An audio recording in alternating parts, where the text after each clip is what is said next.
En la isla de Okinawa, al sur del Japón, el índice de muertes por problemas cardiovasculares es de los más bajos del país, y no solo del país, sino que forma parte de una de las 5 zonas en la Tierra donde sus habitantes tienen mayor longevidad. No es casualidad, pues, que la dieta de Okinawa ocupe a menudo las ponencias sobre alimentación en todo el mundo. Los datos de la dieta de Okinawa más serios y más utilizados en libros y artículos son los procedentes de los estudios de Makoto Suzuki, un cardiólogo de la Universidad de Ryukyu, que ha publicado más de 700 artículos científicos sobre esta dieta y sobre el envejecimiento en Okinawa. Tras estudiar la alimentación en la isla de los más longevos durante 25 años, llegaron a algunas de las siguientes conclusiones. Los nativos toman mucha variedad de alimentos, sobre todo de origen vegetal. La variedad parece ser muy importante en este punto. En el estudio llevado a cabo con centenarios de Okinawa se encontró que consumían 206 alimentos diferentes de forma regular, incluyendo especias. En términos diarios encontraron que los centenarios comían una media de 18 alimentos diferentes cada día, lo cual contrasta con la pobreza de nuestra cultura del fast food. Otra característica es que comen al menos 5 platos de verdura o fruta al día. La técnica más sencilla para saber si hay suficiente variedad en la mesa es la de la variedad de color. Sobre el 30% de las calorías diarias provienen de las verduras. Los cereales también son base de la dieta. Los japoneses comen arroz blanco a diario y lo suplementan, según el día, con fideos de distintos tipos de los del país, soba o udon, las 2 clases principales de pasta. Apenas consumen azúcar de forma directa y si lo hacen, es en forma de azúcar de caña. Además de estos principios de la dieta de Okinawa, hay que destacar que la población de la isla come pescado 3 veces por semana como promedio, y el consumo de carne es realmente bajo. En comparación con la población de su país, de Japón, las personas de Okinawa consumen 1/3 de azúcar menos que el resto del Japón, consumen casi la mitad de sal que el resto de los japoneses e ingieren menos calorías a diario. Todo ello para llegar a una recomendación que forma parte de uno de los refranes más populares en Okinawa, que es el harakachibu, que se utiliza antes o después de comer y significa algo así como la barriga al 80%. Aplicar este principio es muy sencillo. Simplemente cuando sientas que estás casi lleno y que podrías comer algo más, deja de comer.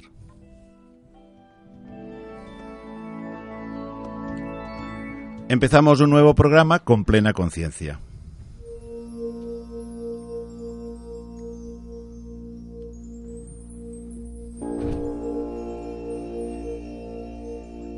Saludos, querida audiencia, bienvenidos y bienvenidas un lunes más, hoy 19 de febrero, a este espacio con plena conciencia, un programa que tiene por vocación cultivar nuestro bienestar y el de las personas con las que compartimos esta vida, aprendiendo a vivir una vida consciente, plena y con valor. Un espacio que semanalmente es posible gracias a la colaboración de nuestro equipo habitual. Montse Falqués, copresentadora del programa. Buenas tardes, Montse. Buenas tardes. Efraín Cejas, a los mandos del programa de la sala de control, aunque está un poco despistado en este momento. Como no, un recuerdo para Rudolf Hembrecht y Fundación Inceptum, que hacen posible este proyecto de transmitir valores a través de la comunicación. Y quien nos habla, Carla Ruiz Feltrer, acompañándoos un lunes más con plena conciencia, en directo desde Radio Construyendo Relaciones.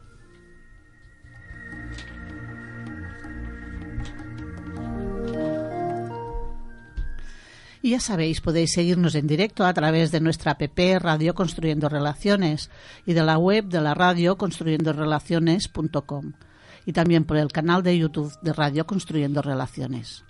Y si no podéis hacerlo en directo o bien queréis volver a escucharnos, lo podéis hacer a través de la web del programa complenaconciencia.com y descargaros todos los podcasts de los programas. También nos podéis seguir a través de nuestra página de Facebook con Plena Conciencia y de Twitter @conplena. Y por supuesto os esperamos en directo a través del teléfono 931004649 o a través del mensaje de WhatsApp al número 666 879776.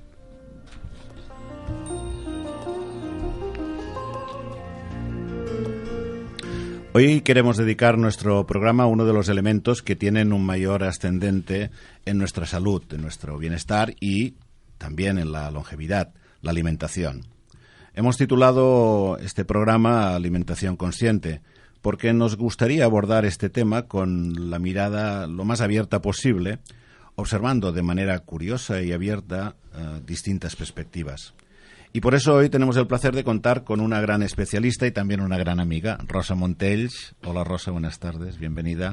Hola Carlas, buenas tardes. Hola Montse. Hola. Ya veis su cara risueña. Antes de empezar, como siempre, nuestro diálogo abierto con la invitada, en este caso con Rosa, Montse nos traza un perfil de ella. Rosa Montells es directora de la Alsina de Collbató. Licenciada en Farmacia y Sanidad Ambiental por la Universidad de Barcelona, también es facilitadora de un Movimiento Consciente Río Abierto, profesora de Cocina Natural y Energética, se formó con Montse Bradford, también es terapeuta Gestalt corporal formada en el Institut Gestalt de Barcelona. Como divulgadora realiza su trabajo en el blog de la Alsina de Collbató y el personal Rosa Montells, redactora colaboradora puntual en la revista DDA e Integral y da charlas sobre cocina natural, Gestalt y espiritualidad. Rosa, ¿qué es para ti la alimentación consciente? Bien, digamos que la alimentación podríamos comprender o podríamos darnos cuenta de que es un eje vertebrador de muchas cosas que suceden en nuestra vida, de manera que se teje una red alrededor de esto que llamamos alimentación, en la cual hay cosas como aspectos sociales, económicos, ideológicos, de salud, de belleza, de bienestar, aspectos y necesidades fisiológicas, aspectos emocionales, aspectos identitarios. Tenemos que darnos cuenta que nuestro vínculo con la alimentación nace en el momento de nuestro nacimiento, prácticamente, en un momento donde no hay la palabra todavía, y las sensaciones de salud, de bienestar, de afecto, de sentirnos seguros, está muy vinculados al tema de la alimentación. Entonces, poner conciencia a la alimentación es dejar salir a flote todas estas cosas que tienen que ver con nuestra vida diaria.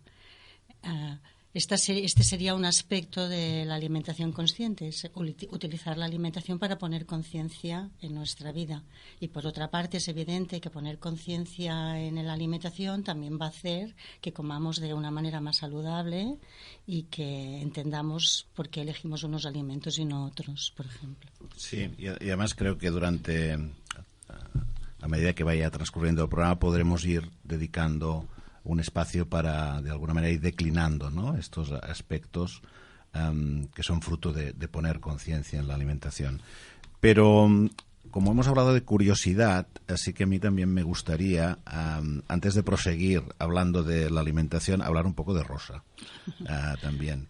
Y es que a mí siempre me ha llamado la atención desde que nos conocemos y me dio, es decir, seguridad también, el ver que una persona con formación farmacéutica había ido derivando hacia una actividad muy relacionada con la salud, con el bienestar, tanto desde la alimentación y como profesora de cocina, como también desde la terapia Gestalt, ¿no? Pero claro, también surge la pregunta: ¿cómo una farmacéutica trabajando en unos laboratorios de una administración pública importante, al menos aquí en Cataluña, acaba, ¿no?, convertida, si me permites el verbo, ¿no?, en terapeuta Gestalt y en profesora de cocina natural, energética? Bueno, seguramente esto es producto de mi curiosidad. Y llegó un momento que los aspectos más académicos no daban respuesta a inquietudes, cosas que yo percibía, y necesité buscar respuestas en otros ámbitos. Creo que esa es la razón. Y llegó un momento en que necesitaba tener más tiempo, dedicar más tiempo a esos aspectos para profundizar en mí y en la comprensión que se iba abriendo en relación a estos aspectos que yo vivo en estos momentos de una manera muy ligada, como son las emociones, las sensaciones físicas, los pensamientos y cómo comemos, por ejemplo, o cómo nos comportamos. Sí, es curioso porque no sé, ahora no recuerdo si lo hemos hablado en alguna ocasión, pero con Rosa compartimos también el pasado profesional, compartimos un nexo de unión que es el medio ambiente en general, y podríamos decir el reciclaje, depuración, sea de aguas o de residuos líquidos o sólidos, ella desde una parte más analítica y yo más de gestión. Pero como me recordaba uno de mis profesores y mentores de Mindfulness, que es Andrés, de alguna manera hemos pasado de reciclar, ¿no?, o de depurar residuos o aguas residuales a intentar también depurar nuestras mentes y ayudar también a la de los otros, ¿no? No sé si lo habíamos hablado esto. No, pero está muy bien visto, estoy totalmente de acuerdo, Carlos. Sí. Con lo cual, al final tampoco es un salto tan extraño, ¿no? Has empezado hablando de la importancia de la conciencia, de poner conciencia en la alimentación y de los distintos factores que nos puede aportar, ¿no?, o características. ¿Podemos empezar a hablar de ellas? ¿Qué relación guarda, en este sentido, la conciencia con la salud y la alimentación? ¿Qué relación guarda la conciencia? El poner conciencia, tú apuntabas, ¿no? Sí. El hecho de que nos permite darnos cuenta de determinadas señales. Claro, para mí cualquier cosa que hagamos tiene sentido si lo hacemos con conciencia. Digamos, esta comprensión que va mucho más allá de lo que podría ser una comprensión intelectual, libera y por tanto es sanador nuestros patrones automáticos de funcionamiento en la vida habitual. Sí, porque hablabas de las emociones, ¿no? Y estoy de acuerdo que aparte de este conocimiento como más racional, ¿no?, incluso yo me había apuntado, ¿no?, de este conocimiento más teórico, incluso sobre los alimentos, sus cualidades, ¿de qué manera, no, podemos utilizar las emociones o esta regulación de las emociones para poder seleccionar, ¿no?, o encontrar aquellos alimentos que quizá no son más convenientes, ¿no? Y esto es algo que trabajáis también, ¿no? Sí, digamos que los alimentos tienen una energía que va mucho más allá de lo aprendido en ámbitos académicos, al menos en mi época, de que hay unas calorías que van ligadas a los alimentos, digamos, ¿no? O sea, todo el mundo se puede dar cuenta de que la energía, la capacidad vital de una fruta acabada de coger de un árbol es muy diferente de la que lleva 30 días en un barco a través del Atlántico, por ejemplo, ¿no? Entonces, más allá de la capacidad viva de los alimentos, de lo que se mantiene en un alimento como vitalidad, que esto también es una energía, los alimentos tienen una energía más contractiva o más expansiva, que sería lo que en macrobiótica llamarían más yin o más yang, digamos. Entonces, de alguna manera eso tiene un efecto sobre las emociones, y no es de extrañar que en momentos que emocionalmente contactamos con algunas carencias vamos a buscar determinados alimentos y no otros, y eso tiene una razón energética, digamos, aparte de una razón emocional también. Sí, porque normalmente, precisamente en los cursos, cuando hacemos los cursos de reducción de estrés, ¿no?, basada en mindfulness, uno de los efectos, ¿no?, del estrés es el que pueda llevar, ¿no?, el no regular esta situación a conductas, digamos, a trastornos en la alimentación, tanto sea por exceso como por defecto, ¿no? ¿Qué recomendaciones podéis dar desde vuestro ámbito, en este caso, a la hora de... A ver, hay algunas cosas muy básicas, como por ejemplo que hay una enzima en la saliva que se llama tialina, que se libera en base a la masticación. Digamos, esta enzima, aparte de que implica una primera digestión del alimento, tiene un efecto antidepresivo, como si dijéramos, que tranquiliza y nos da satisfacción, digamos. Luego hay aspectos, por ejemplo, es decir, que masticar más de lo que acostumbramos es interesante planteárnoslo. Otra cosa que es muy interesante saber y conocer es que la sensación de saciedad en el estómago neurológicamente tarda unos 20 minutos en llegar al cerebro. Es decir, si comemos muy deprisa, corremos el riesgo de comer más de lo que necesitamos. En cambio, si comemos y masticamos despacio, el cerebro sabe si está saciado o no a tiempo. Hay una mejor lectura, ¿no? Hay una mejor medición, ¿no? de la ingesta, en definitiva. Exacto. Entonces, más allá de esto, saber si tenemos una complexión más yin o más yang, por ejemplo, si tendemos a ser más idealistas o somos más bien, pues eso, de tocar excesivamente de pies en el suelo, o si somos más happy o somos con tendencias a enfadarnos más, digamos, eso también nos da información de qué tipo de alimentos nos pueden ir mejor para equilibrarnos en el día a día. También tiene que ver con si me paso el día delante del ordenador o me dedico a escalar montañas. Todo esto son cosas que aportan información a la hora de decidir a qué tipo de alimentación me viene bien, sabiendo que la vida es cambio y que una cosa que me viene bien hoy pues puede no venirme bien mañana, pues porque voy a tener un bebé o tengo 60 años o etcétera, etcétera, ¿no?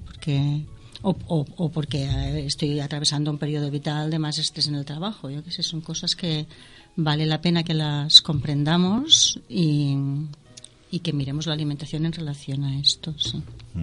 No, me gusta cuando esto que has dicho, ¿no? De estos dos aspectos, tanto el enzimático, ¿no? Con la tialina, como la necesidad de dar un tiempo, ¿no? Al proceso de ingesta para que realmente llegue una señal correcta al cerebro, porque en los cursos de mindfulness una de las propuestas clásicas y que tú conoces es precisamente la de utilizar las comidas como una práctica de mindfulness, de conciencia plena, ¿no? Poner conciencia.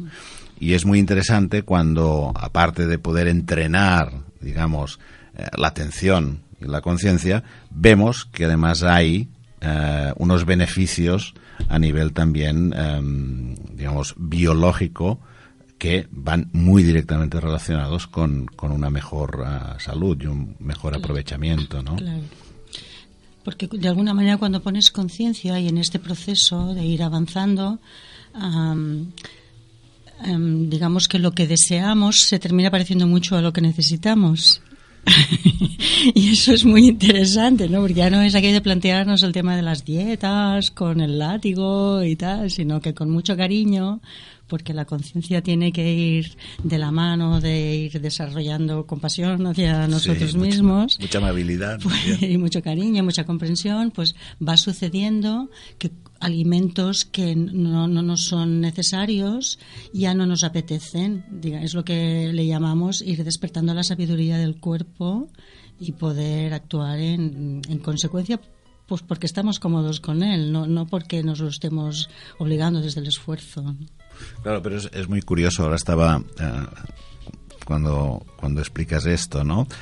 Que vamos aprendiendo y al final coincide esto, ¿no? Lo que necesitamos con lo que deseamos, pero esto es un reto, porque en uno de los grupos con los que estamos trabajando actualmente tenemos la oportunidad, como trabajamos jornada completa, de comer juntos. Y claro, la propuesta es comer en silencio una buena parte, precisamente para ayudar, ¿no?, a trabajar esta conciencia en lo que estamos comiendo, ¿no?, los sabores, los olores, los colores. Pero claro, la primera reacción muchas veces es decir, pero claro, perdemos la posibilidad de relacionarnos, de comunicarnos. Es decir, ha sido una de las veces donde utilizaban este argumento, de decir, hombre, una de las pocas ocasiones que tenemos para poder hablar, porque lógicamente, durante el tiempo de trabajo, pues, y más en su trabajo, están muy ocupadas, ¿no? Y es curioso porque desde fuera yo veo que esto es esta pequeña perversión, ¿no?, de cómo estamos enfocando nuestra vida y nuestro tiempo, porque en realidad la función a la hora de comer es comer y alimentarnos, supongo. Otra cosa es el tema de cómo nos podamos relacionar, no sé, Bueno, la verdad es que la alimentación está muy ligada a lo social, es cierto. A veces en los talleres ¿cómo se combina esto? Hacemos un poquito de cada. Estamos a lo mejor 15 minutos en silencio, o a lo mejor incluso haciendo algún ejercicio relacionado con mindfulness y alimentación como para aumentar la sensibilidad de las sensaciones, y después pues nos ponemos a hablar, a socializarnos, digamos. Claro, pero una cosa es el tiempo del comer, y ahí estoy totalmente de acuerdo, que hay un tiempo para cada cosa y una cosa para cada tiempo, dice el Eclesiastés. Pero claro, cuando como, siguiendo un poco el consejo zen, cuando como. Cuando hablo y me relaciono, aunque sea un espacio-tiempo como es el dedicado al almuerzo, al desayuno o a la cena, ¿no? Sí.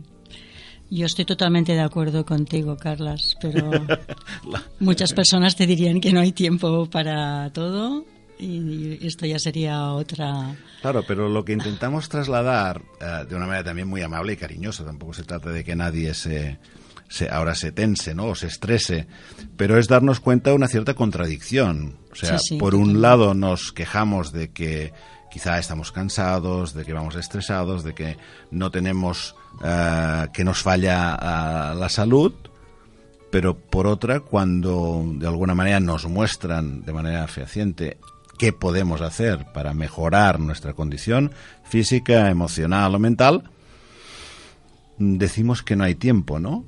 Es como muy sorprendente, es ¿no? Sorprendente, es muy sí. sorprendente. ¿Cómo? Una de las palabras que a veces utilizáis, antes hablábamos de esta energía más allá de la propia vida en los alimentos, ¿no? El yin, el yang, hay conceptos que vienen de otras tradiciones, y a veces se utiliza también, o utilizáis el concepto de alquimia, ¿no?, en el tema de las comidas. ¿Podrías ahondar un poco en este aspecto? Claro, la alquimia sería cuando ya todo fluye un poquito, digamos, que es una combinación entre el conocimiento de la energía de los alimentos, el conocimiento de la energía de los estilos de cocción y también de los condimentos, digamos. Entonces, una misma zanahoria la podemos cocinar de muchas maneras diferentes y va a tener una energía diferente según cómo la cocinemos. Y según cómo la aderecemos, pues también va a tener una energía diferente. Entonces, eso combinado con mi energía, con lo que yo necesito, con lo que yo estoy en contacto, con mis emociones, saber combinar eso es lo que llamamos la alquimia, digamos. Bueno, está bien, además viniendo de una farmacéutica, ¿no? Porque además, como dicen que los alquimistas fueron los primeros químicos y farmacéuticos, ¿no? Pues sí. De alguna manera recuperas y mantienes la tradición. Hablabas de sistemas de cocción, hablabas de condimentos, hablabas también de las distintas energías de los alimentos, y hay un tema que a mí siempre del que me gusta oírte hablar, que es cuando hablas de los sabores, ¿no?, y de los tipos de sabores y cómo podemos jugar también, entre comillas, ¿no?, para tener un buen equilibrio en Digamos que los sabores deberían estar en el menú. Todos los sabores, que son 5, a ver si lo sé decir, el dulce, salado, amargo, ácido y picante. Y las diferentes texturas deberían estar en los platos que comemos habitualmente, porque eso nos da satisfacción. Y eso parece ser que tiene que ver con el tema de la medicina china, por el hecho de que los distintos sabores repercuten de alguna manera en los diferentes órganos del cuerpo, ¿vale?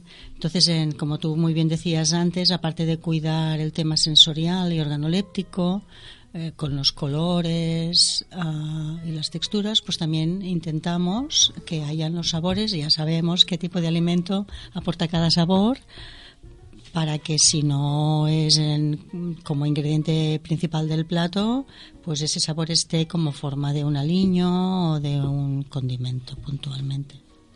Ahora, hace un momento has hablado de placer también, ¿no? Sí, por descontado. El comer.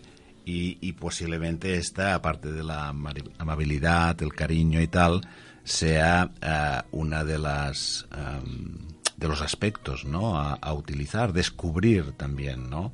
Esta parte de placer y no quedar que es otro comentario que a veces te hace, ¿no? Como porque he de comer, pero no porque sea un acto en el que de alguna manera puedas disfrutarlo, ¿no?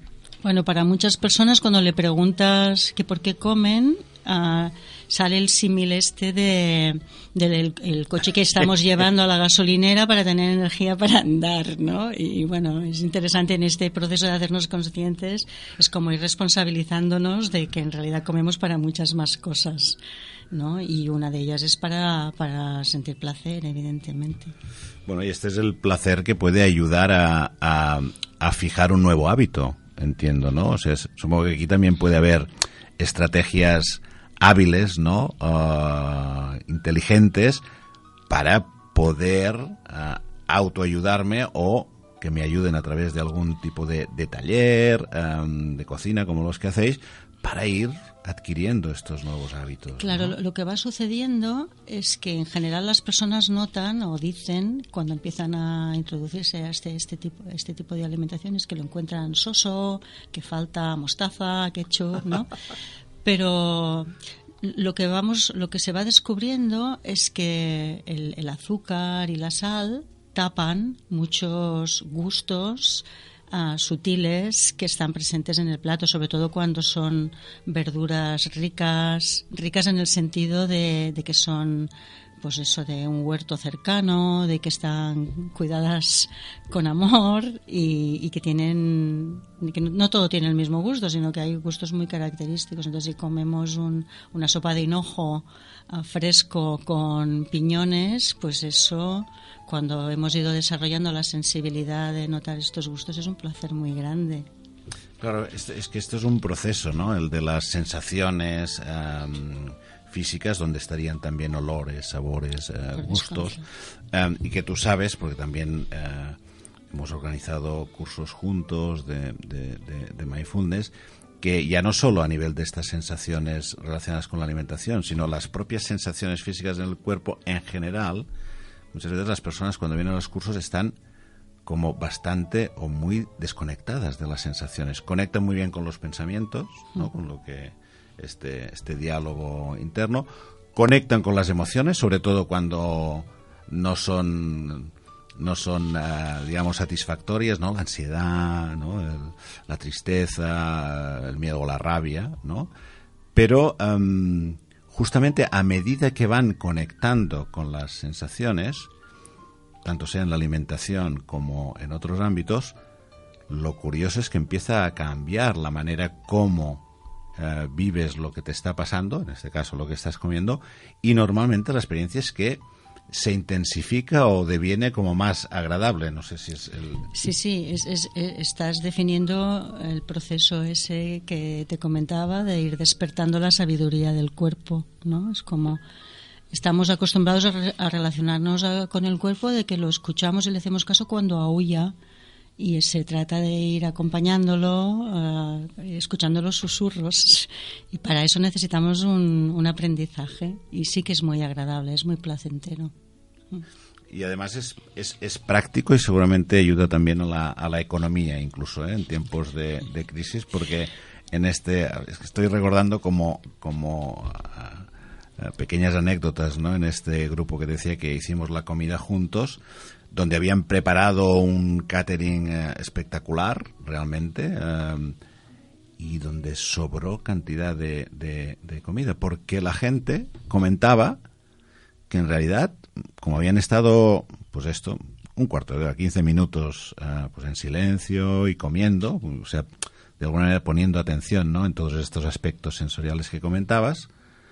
Claro, ellos apuntaban, sin haber comentado el aspecto enzimático, ni el otro, bueno, que tampoco tenían necesidad de más, ¿no? Y esto para mí también es una forma de esta sabiduría, ¿no? Muy, muy práctica, ¿no? Sí, totalmente cierto. Y no sé además si lo vivís en los talleres, ¿no? No sé, que igual este comentario de que es soso a veces quizá pueda pensar la gente que hay poca cantidad, ¿no? Porque el tema de los gustos es uno y el de la cantidad es otro. Bueno, normalmente cantidad en los talleres intentamos que haya suficiente. De hecho, les invitamos a traerse un tupper y lo que sobra que se lo lleven a casa para que... Sí, no, esto lo he vivido, pero el a priori de las personas cuando llegan no sé si es el mismo que cuando salen. No, esto es cierto. Sí, se miran aquello con una cara de esto que es. Bueno, y yo también les digo, bueno, es como la vida misma, no siempre la vida te trae lo que esperas, ¿no? ¿Cómo reaccionas delante de algo que no conoces? Bueno, hay que vencer algunas resistencias, como todos normalmente en la vida, pero esta apuesta habitualmente acostumbra a valer la pena. Sí, esto creo que tanto Montse como yo podemos dar fe, al menos yo, por experiencia propia, ¿no? Porque además lo hemos realizado a veces como asistentes, ¿no? Con personas del ambiente empresarial, sobre todo en el caso de una de las patronales catalanas de la pequeña y mediana empresa, y la verdad es que el grado de satisfacción fue muy alto, ¿no? Porque es un tema recurrente que en las distintas reuniones que vamos haciendo en la comisión ejecutiva de una de las comarcas, pues siempre sale este recuerdo, ¿no? ¿Cómo es vuestra experiencia con organizaciones? O sea, sé que organizáis cursos, talleres abiertos, ¿no? Para las personas que a título individual o incluso familiar puedan estar interesadas, pero en algunos últimamente habéis planteado una oferta muy concreta para organizaciones, ¿no? ¿Puedes hablarnos un poco de...? Sí, le llamamos Team Cooking. Es muy cookie, suena muy cookie. Porque parece que en inglés llega un poquito más a algunas personas. Digamos que es un team building, que sería algo así como... Un team building es una manera de cohesionar, hacer un trabajo para cohesionar un equipo o un grupo, y utilizamos los talleres de cocina para hacer este tipo de trabajos. Y es súper interesante porque además de elaborar este menú, este plato que luego van a compartir entre todos, y hay algo de poner lo mejor de ellos mismos para que esta comida sea satisfactoria, introducimos pequeños ejercicios o pequeños juegos un poco en la dirección que nos piden, ¿no? Pues a lo mejor pues para integrar a algunas personas que no se terminan, que les gustaría que estuvieran un poquito más integradas, o para ser un poquito más empáticos con los compañeros, o bueno, hay diferentes demandas en relación a los grupos. Entonces los juegos que organizamos tienen que ver con esto. Y es súper bonito, es muy bonito, y la gente se va muy satisfecha, no solo a nivel de la comida, sino por cómo se han sentido tratados y relacionados con los compañeros. Estar en un ámbito de exploración sin juicio siempre es muy reconfortante y muy nutritivo. Hay que decir también, y no lo habíamos comentado en las informaciones previas en las redes a este programa, que también estos cursos y talleres que impartís lo hacéis en un entorno privilegiado, porque el centro que dirige Rosa está a los pies de la montaña de la Sierra de Montserrat, y disponen también de un espacio físico en contacto con la naturaleza que, en mi opinión, y como fan del mismo, invita y facilita, ¿no?, todo este trabajo de conexión, ¿no? Es además un proyecto. Yo antes le he preguntado a Rosa cómo fue a parar a la terapia Gestalt y a la alimentación, pero tanta o más valentía que para hacer este cambio o esta evolución estaba el haber lanzado un proyecto como l'Alzina en Collbató. Alzina es encina en catalán. Collbató es una pequeña población que está a los pies de Montserrat, muy cerca de Barcelona. ¿Cómo vivís esta experiencia? ¿Cómo es hoy, unos cuantos años después ya de haberos lanzado, no sé si al vacío, pero sí a una aventura? Bueno, pues en proceso. En proceso, mucha satisfacción muchas veces, contentos de que las personas vengan y se sientan nutridas. Nuestro leitmotiv sería eso, ¿no? Que las personas se sientan nutridas a todos los niveles, no solo a nivel alimentario, alimenticio. Y bueno, pienso que en general eso. Porque en el centro desarrolláis otro tipo también de actividades relacionadas al final con el bienestar y con la salud, ¿no? Sí, y con la conciencia. Hacemos talleres de movimiento consciente, hacemos Gestalt, hacemos yoga. Muy bien. Si te parece, Rosa, vamos a hacer una pequeña pausa en este diálogo para que también descanses de este pressing al que te he sometido, y abrimos este espacio habitual de Montse con sus consejos para entrenar el bienestar.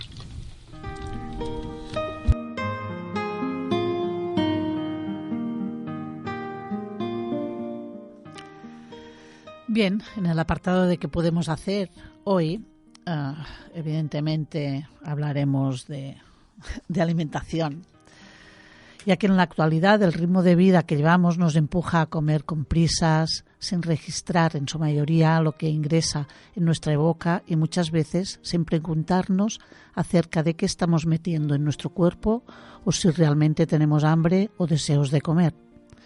La alimentación consciente pretende desarrollar en nosotros la capacidad de ajustar en la medida de lo posible lo que comemos a las necesidades del cuerpo, sin evitar aquellos momentos placenteros vinculados a la alimentación, tal y como nos decía Rosa hace unos instantes.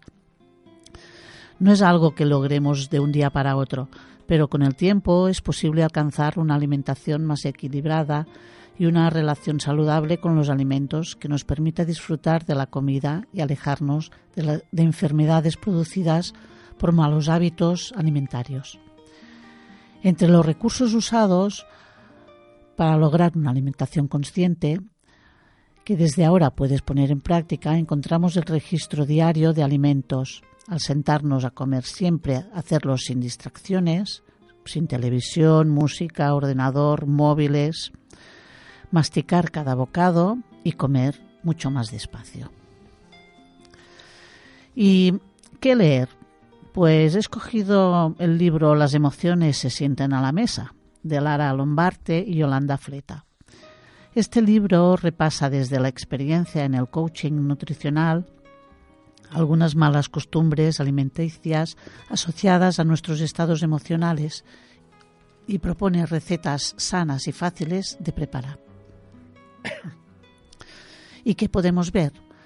Pues Rosa me recomendó una película, un documental, mejor dicho, Cómo cocinar tu vida, de Doris Dorrier. Este documental es sobre el arte de cocinar y sobre todo el arte de cocinar nuestra vida sin quemarla o ponerla demasiado sal.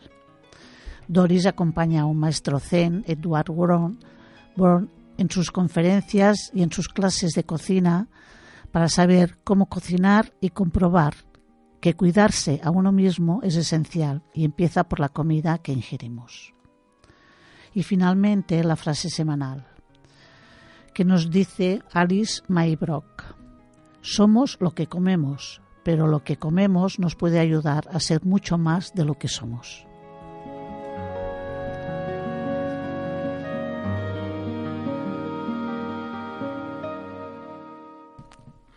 Hablaba Montse de la alimentación y los niños. ¿Trabajáis también este aspecto? Porque sé que algunos talleres son en familia. ¿Y cómo podemos hacer que aprendan, ¿no? Los niños? Incluso se puede jugar, entre comillas, ¿no? No con la comida, sino con el acto de comer, para que también tenga este aspecto como placentero. ¿Qué experiencia tenéis con los niños? Sí, es verdad que hemos hecho talleres para en el ámbito familiar, digamos, y la verdad es que es muy interesante. A veces cuando me viene una fotografía, cuando me dices esto, que la pongo a veces en los PowerPoints que hacemos en los cursos, muchas veces cuando las personas se acercan al tema este de la alimentación, quiero comer un poco más saludable, vienen con la pregunta de ¿qué me falta? ¿Qué me falta para comer saludable? Y yo normalmente les digo que normalmente es lo que me sobra, no lo que me falta. Pero que lo que me falta es eso, tiempo de afecto, tiempo en familia. Y en los talleres de alimentación lo que propongo es de buscar momentos de cocinar juntos. Y usar la comida como nexo para hacer vínculo y relación en la familia. Aquello de que la cocina es el corazón de la casa, como sucedía en la época de mis abuelos, al menos, pienso que sería interesante ir hacia ahí. Sí que cualquier cosa que le propongas a un niño hacer en la cocina, hay muchas cosas a hacer que sea sin cuchillo, digamos, sin riesgo, les da una destreza y un conocimiento de sí mismos. Y bueno, yo pienso que es muy interesante que los niños aprendan a alimentarse de una manera saludable. Sí, autoconfianza, conocimiento, sí. ¿no? Sí. Y es interesante porque cuando estabas hablando también del proceso de cocinar juntos, ¿no? Me ha venido la idea de que el poner también conciencia, hemos empezado con el comer solo, ¿no? Comer alimentos, pero realmente cuando vas poniendo conciencia te vas dando cuenta también de que hay antes y después. Hemos hablado también del después en cuanto a la satisfacción, pero hay antes. Como cocino, has hablado de también los tipos de cocción, pero también qué siembro y cómo recojo, ¿no? Y ahí también el cuidar no solo lo que nos llega, sino cómo nos llega, ¿no? Y de esta manera ampliar este ámbito de la conciencia más allá incluso de la propia persona, comida, familia. Sí, o sea, aquí para mí ya entraría toda la línea más espiritual, digamos, que no sé si es esta la ocasión. Sí, es que al final... Pero entrar un poquito en que, bueno, cómo nos vinculamos con la vida que nos rodea a nivel, por ejemplo, de comer cosas locales y de la estación. ¿Y por qué locales y de la estación? Pues es porque es lo que está coexistiendo con nosotros en este momento aquí. Y por alguna razón será que aquí no hay piña en invierno. Sí, sí. Y me da la sensación de que en este proceso de conocimiento y de aprendizaje que decías que se va dando, con este desarrollo de esta sabiduría interna, también aparece de una manera natural el escoger o seleccionar alimentos que están en esta línea que decías, ¿no? Proximidad, kilómetro cero, tal, porque curiosamente hoy en la comida, que era una comida de Pimec, me ha sorprendido gratamente, ¿no? Pero que muchas personas de la mesa ya estaban comprando productos de proximidad. Sí. Y hablaban claramente de su experiencia y de la diferencia en cuanto a la sabores, calidad, aprovechamiento, etcétera, de estos alimentos, ¿no? O sea que esto es yo diría que es la buena noticia en estos momentos, la capacidad de poder acceder, ¿no? Sí. A este tipo de alimentos, vivas en un ambiente rural o en un ambiente urbano. Sí, la verdad es que muchas personas dicen que, bueno, por desconocimiento creo a veces, ¿no?, que son mucho más caros, y es cierto que pueden ser un poquito más caros, pero es un tema de oferta y demanda, pienso. Después es cierto que estos alimentos, por ejemplo, pues tienen un contenido de agua muy inferior, o sea que la concentración de nutrientes es mucho más elevada, y yo siempre termino diciendo que lo que te ahorras luego en farmacia igual vale la pena y compensa. Es que seguramente tendríamos que cambiar de una visión de coste unitario a un concepto de eficiencia en el sistema, ¿no? De la salud propia. Claro, y de la economía local y muchas cosas. Pero además de eso, es cierto que cuando la vida va ayudando, como siempre en estas cosas, cuando vas entrando, te vas dando cuenta pues que hay cooperativas, que hay maneras de compartir, que hay maneras de conseguir precios más económicos cuando somos un grupo que estamos colaborando juntos para conseguir eso que queremos, ¿no? Sí, y antes has hablado también, ¿no?, de este cariño, incluso has hablado de compasión, también tener en cuenta a los otros, ¿no?, a las otras personas y a los otros seres, ¿no?, vivos o vegetales, ¿no? Y yo creo que en esta toma de conciencia, ¿no?, aunque empieces desde tu alimentación, también va abriendo una mayor sensibilidad a una conciencia no solo individual, sino colectiva, ¿no? En cuanto a buscar un mundo, digamos, más sostenible en lo económico, en lo social y también en lo ecológico, ¿no? Rosa, estamos con Rosa Montells, que es terapeuta Gestalt, profesora de cocina, directora y fundadora de la Resina de Collbató, junto con su socio vital y esposo Joan Munguió, que nos acompaña también, pero no ha querido salir en antena para darle todo el protagonismo a Rosa. Y estamos en los minutos finales, y yo sé que estáis innovando continuamente y estáis también aprendiendo de vuestra experiencia y estáis pensando en nuevos talleres, en nuevas iniciativas, pues alrededor de lo que hemos estado hablando hoy, ¿no? De cocina, de alimentación, de salud, de placer, de bienestar. Rosa, tienes el micrófono a tu disposición. Gracias, Carlos.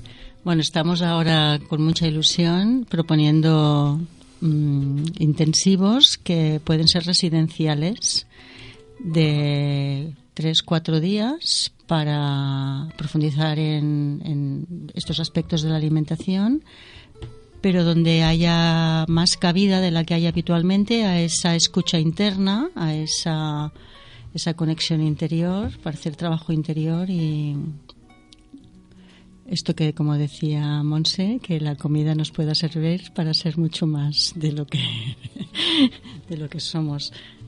Evidentemente al ritmo de cada uno y según el deseo de cada uno, Pues estaremos encantados de poder dar difusión a estos intensivos dentro de nuestra página web. Y sí, había una pregunta que me ha quedado antes, incluso que hiciéramos el espacio de los consejos. Mientras preparábamos el programa y con alguna información que compartimos, creo que había una referencia también a sanar los ancestros. ¿Es posible? Sí. Y claro, yo creo que preguntar esto es necesario cuando hemos dedicado los 2 programas anteriores, ¿no?, a hablar de sistémica, biodescodificación, de constelaciones o configuraciones sistémicas. Y claro, me ha parecido que no lo habíamos pensado en este sentido, pero al ver esta información creo que es obligado, ¿no? La verdad es que yo también tenía esto presente en todo este ratito que estamos aquí compartiendo. Y bueno, esto es una experiencia que tuve en el monasterio de Thich Nhat Hanh, cerca de Burdeos, en Plum Village, que era un retiro para personas que hablaban francés, para francófonos, y me di cuenta de cómo todo el tema de la Segunda Guerra Mundial estaba presente en las heridas personales de las personas que estaban allí, cosa que igual aquí pues esto no lo, bueno, al menos yo y mi familia no lo hemos vivido así.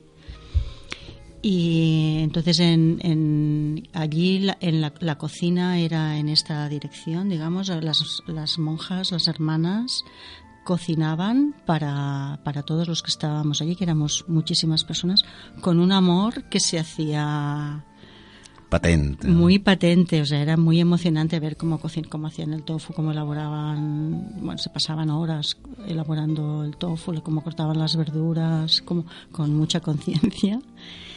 Y entonces cuando nos servíamos la comida estábamos invitados a masticar y disfrutar de estos alimentos, no solo para nuestro placer, sino también para sanar a nuestros ancestros que tal vez no habían tenido restricciones alimentarias o habían pasado hambre y a mí esto me emocionó mucho en ese momento. No, y para nosotros también es muy muy muy curioso y nos sentimos realmente impresionados de ver cómo a la hora de planificar los programas hay aspectos que se van uniendo más allá de lo que nosotros queramos hacer, ¿no? Y que en definitiva al hablar, incluso cuando pensamos en el título, ¿no? Con plena conciencia, cómo va más allá incluso de lo que inicialmente habíamos quizá previsto que podían ser los temas que tocaríamos. Rosa, no sé si hay algo más que quieres preguntar. Yo a mí hay algo que me va resonando durante todo el programa, y así para acabar con una nota dulce. ¿Qué pasa con el chocolate? ¿Qué pasa con aquellos a los que nos gusta tanto el chocolate? ¿Qué? A ver, pues el chocolate,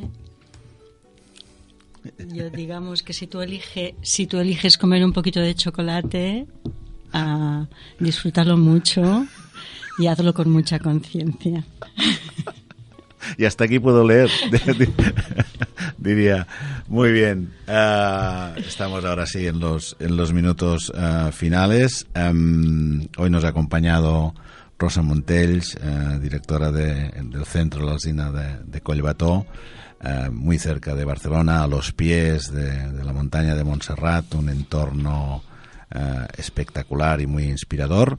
Ella es terapeuta Gestalt, pero también es profesora de cocina natural y energética, y con ella hemos podido aprender un poco más sobre cómo podernos integrar, ¿no?, la conciencia en la alimentación para tener esta vida más consciente y plena.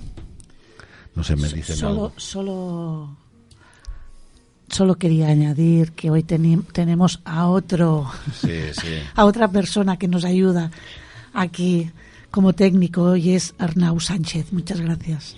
Sí, Arnau está aquí con Efraín en la sala de control. Rosa, una última palabra, despedida. Salud.